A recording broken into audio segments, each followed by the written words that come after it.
Greetings to you. This is Brandon, the freight broker with Alliance Logistics. I hope this message finds you in great health and spirit this morning. What we would like to talk about today is a follow-up to our first video on customer service. Today we're going to provide a part two to that customer service video. In part one, we covered the shipper relationship. In part two, we'll cover the trucker relationship. Now, we talked about the importance of the shipper because he provides the freight for you to move from point A to point B. Today, we're going to talk about the carrier because he has to move the freight from point A to point B.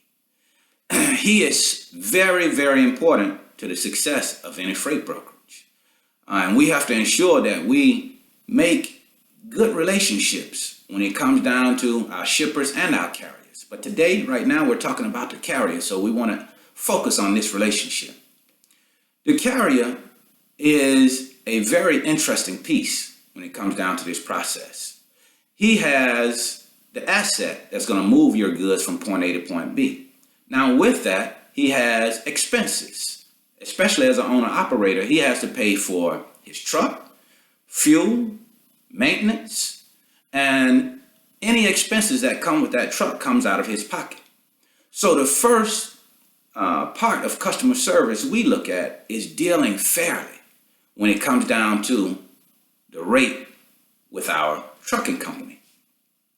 We're not a freight brokerage that's interested in putting 85 to 90% or 70% of the profit in our pockets and give the trucker the remainder. That just does not make or does not pass the common sense test. He is the one that has all of the expenses.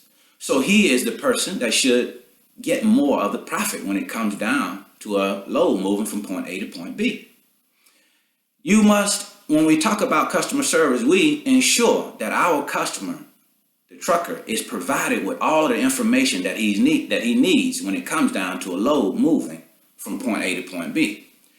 You don't want to not provide your trucker with enough information and he gets to a place to pick up a particular load and it's the wrong address. And then you have a big cluster that you're going to have to fix and it's not going to be pretty. So you want to make sure that you're providing your truck driver with all of the information that he needs. And all of this information should be put on your rate confirmation. And you want to give him a call. You want to call him prior to the load being picked up to ensure that there are not any issues. Also, you want to make sure that he has COM check or EFS check in order to pay the lumper fee when it's time for that to take place.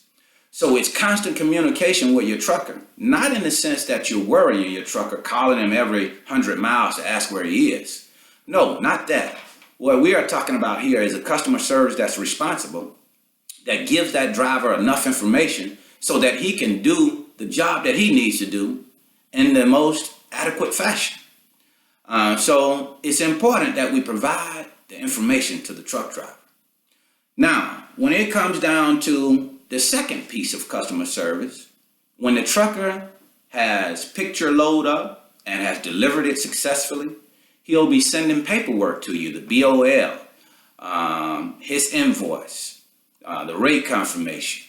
He'll send that information back to you so that you can process it and get him paid. Now, this is a very, very important piece. When it's time to pay that driver, if you're paying that driver on quick pay and you tell him that you're going to get him paid the same day, then that has to happen. You have to pay him when you say you're going to pay him. If you're doing a standard pay and he's going to get paid in the next 10, 15, 20, or 30 days, whatever that agreement may be, we ensure that we pay our truckers on time every time. Because all it takes is one time for things to not go as you say they will, and that trucker does not have confidence in you anymore, and you lose a valuable asset to your network. So always pay your trucker on time. Nothing satisfies truckers in my experience, better than paying that trucker on time. And of course, giving him the information that he needs to be successful. Okay. Thank you so much for watching this video. If you find this video helpful, please leave a comment or like our video, and then of course subscribe to our page. Next thing that we would like for you to do in your spare time, go to our website, www.alliancelogistics.net, and click on our blog. There's very valuable information that's free of charge to you. So check that out when you have some time. I thank you so much for tuning in this morning to our video. I hope you found it helpful. We will continue to load videos and chart our progress, tell you about our successes and struggles so that you can learn from them. Thank you so much for your time. You have a wonderful and productive day.